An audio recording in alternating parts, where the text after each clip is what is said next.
9 ఏళ్లలో ఒక శత్రు దేశాన్ని చూసినట్టు, ఒక పొరుగు దేశాన్ని చూసినట్టు పగబట్టి తెలంగాణను పుట్టుకనే అవమానించినోడు నరేంద్ర మోడీ కాదా? ఏమన్నాడు అన్నాడు? తల్లిని చంపి బిడ్డను వేరు చేసినరు అన్నది ఈ దౌర్భాగ్య ప్రధానమంత్రి కాదా? నేను అనేది తప్ప? పార్లమెంట్లోనే అన్నాడు కదా, డైరెక్ట్గా అన్నాడు, తల్లిని చంపి బిడ్డను వేరు చేసినట్టు. ఇక్కడ 1000 మంది చచ్చిపోయింది, నీకు సోయలేదు. 1000 మంది ప్రాణాలు తీసుకున్నది సోయలేదు. ఇప్పుడు మా రమణన్న చెప్తుండే శ్రీకాంతాచారి గురించి, శ్రీకాంతాచారి ఆత్మ బలిదానం గురించి నీకు అవగాహనే లేదు. నువ్వు ఇవాళ వచ్చి తల్లిని చంపి బిడ్డను బతికిచ్చిరంటే ఆ మాటలు వినుకుంటే మేము పడి ఉండాలనా? మళ్ళీ నీ చెప్పులు మోసే సన్నాసులు, గుజరాత్ వాళ్ళ చెప్పులు మోసే సన్నాసులు, బండి సంజయ్ లాంటి దౌర్భాగ్యులు ఈ రాష్ట్రంలో పుట్టడం నిజంగా కూడా మన దురదృష్టం. 100కు 100% నేను ఒకటే విజ్ఞప్తి చేస్తా ఉన్నా మీకు. ఇంతకుముందు అన్న చెప్తా ఉంటే అదే అనిపించింది. వినోద్ కుమార్ లాంటి ఒక మేధావిని, చదువుకున్నోన్ని ఓడగొట్టుకొని ఈ సన్నాసిని తెచ్చిపెట్టుకున్నారు కరీంనగర్ పార్లమెంట్ ప్రజలు. అందులో మా వేములవాడలో తప్పు కూడా ఉన్నది. మీరు కూడా మెజారిటీ ఇయ్యలే. మీరు పోయినసారి మేము సిరిసిల్లలో కనీసం 6000 మెజారిటీ అని ఇచ్చినాం, వేములవాడలో అది కూడా ఇయ్యలే. ఈసారి దయచేసి నేను మిమ్మల్ని కోరుతా ఉన్నా, కరీంనగర్ పార్లమెంటులో ఒక్క రాజన్న సిరిసిల్ల జిల్లా మెజారిటీతోనే వినోదన్న మళ్ళీ పార్లమెంటుకు పోవాలి. దానికి మనందరం గట్టిగా పట్టుబట్టి నడవాలి. ఒక్క జిల్లా నుంచే రావాలి మెజారిటీ మొత్తం. ఇక కరీంనగర్ జిల్లా, మిగతా జిల్లాలు మనకు అనవసరం.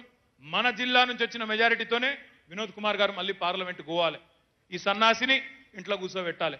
ఏం మాటలు నాకు అర్థం కాదు. మాట్లాడితే కూడా అర్థం పర్థం ఉందా? ఇంకా ఎట్లాంటి మాటలు అంటే, ఇగో ఆయననేమో ఇట్లా మాట్లాడతాడు.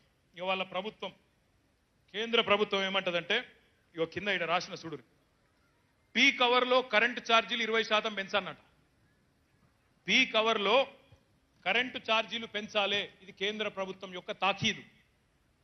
పీక్ అవర్లో పెంచాలంటే ఏందన్నట్టు అంటే ఆకలి అవుతున్నప్పుడు, ఇప్పుడు మీకు ఆకలి అవుతుంది కదా, ఆకలి అవుతున్నప్పుడు అన్నం పెట్టద్దట. పీక్ అవర్ అంటే ఏంటిది?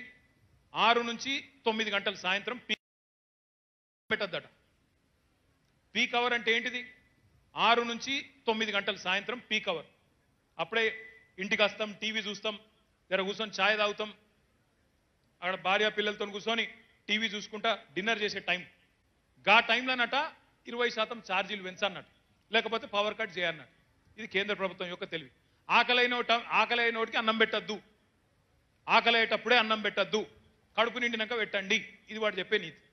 దానికి సన్నాసులు వంత వాడతారు. రాజకీయాల్లో ఉన్నాం కదా అని ఈ దేశ సంస్కృతి సాంప్రదాయాల్ని, ఈ దేశ పద్ధతులని, చివరికి పెద్దలను గౌరవించేటువంటి సంస్కారాన్ని కూడా కొంతమంది పెద్ద మనుషులు మర్చిపోతా ఉన్నారు. నోటికి ఏదొస్తే అది మాట్లాడడం, ఎట్లా పడితే అట్లా బూతులు మాట్లాడడం, కనీసం ప్రధానమంత్రి కుర్చీ కూడా గౌరవం వేయలేనటువంటి స్థితికి మనం దిగజారడం అనేది దురదృష్టకరం. బూతులు తిట్టుకోవడం, వ్యక్తిగత దూషణలు చేయడం, బ్రేకింగ్ల కోసం మాట్లాడడమే రాజకీయమైనటువంటి స్థితికి రాజకీయాల్ని దిగజార్చడం అనేది దురదృష్టకరం. చదువుకున్న వాళ్ళం, కొత్త జనరేషన్, మారుతున్నటువంటి కాలానికి అనుగుణంగా టెక్నాలజీ మారుతూ ఉంది, మనం కూడా మారాలి, ప్రజలకు మరింత మెరుగైనటువంటి సేవ చేయాలనేటువంటి లక్ష్యాలతోటి రాజకీయాలకి రావాలి, రాష్ట్రాల కోసం కొట్లాడాలి, పెద్ద పెద్ద ఆశయాల్ని లక్ష్యంగా పెట్టుకొని పనిచేయాలి తప్ప ఇంత దిగజారి, ఇంత కుసంస్కారంగా మాటల్ని మాట్లాడుతూ మేము మాట్లాడగలం, మేము అనగలం, కానీ మా సంస్కారం అడ్డం వస్తుంది అని మధ్యలో డిఫమేషన్ సూట్లను తప్పించుకునేందుకు ఈ మధ్యలో కొత్త పద్ధతి నేర్చుకున్నారు. గౌరవనీయులు బాగా చదువుకున్నాడు, విదేశాలకు పోయిండు, కంపెనీలకు సీఈఓలుగా పనిచేసిండు, ఇంగ్లీష్ బాగా మాట్లాడగలుగుతాడు, అందమైన రీతి లోపల ఇంగ్లీష్ని ప్రజెంట్ చేయగలుగుతాడు, మనిషి కూడా చూడడానికి బాగా అందంగా ఉంటాడు. ఈ రాష్ట్రానికి ఐటీ శాఖ మంత్రి అని అనుకుంటే ఆయన నోరుని ఫీనాయిల్ తోటి కడిగే రీతి లోపల ఆయన ఈ మధ్యలో మాట్లాడుతూ ఉన్నాడు. ఇది దురదృష్టకరం. ఉల్టా చౌర్ కొత్త వాళ్ళ అంటే అన్నట్టు మొగన్ని కొట్టి మొగసాలకు ఎక్కినట్టు ఆయన తిట్టాలనుకున్నటువంటి మాటలన్నీ తిట్టి దాని తర్వాత కామా పెట్టి ఆ తర్వాత చెప్తా ఉన్నాడు, ఇవన్నీ మేము అనగలుగుతాం, దేశమంతా అంటుంది, కానీ నాకు సంస్కారం అడ్డం వస్తుంది అని మాట్లాడుతున్నటువంటి మీ సంస్కారానికి ఆ వేములవాడ రాజన్న సరైన సమయంలో సరైన బుద్ధి చెప్పాలని నేను ఆ రాజన్నకు దండం పెట్టి కోరుతా ఉన్నాను. మిస్టర్ కేటీఆర్ ఇంత దిగజారాల్సినటువంటి అవసరం లేదు.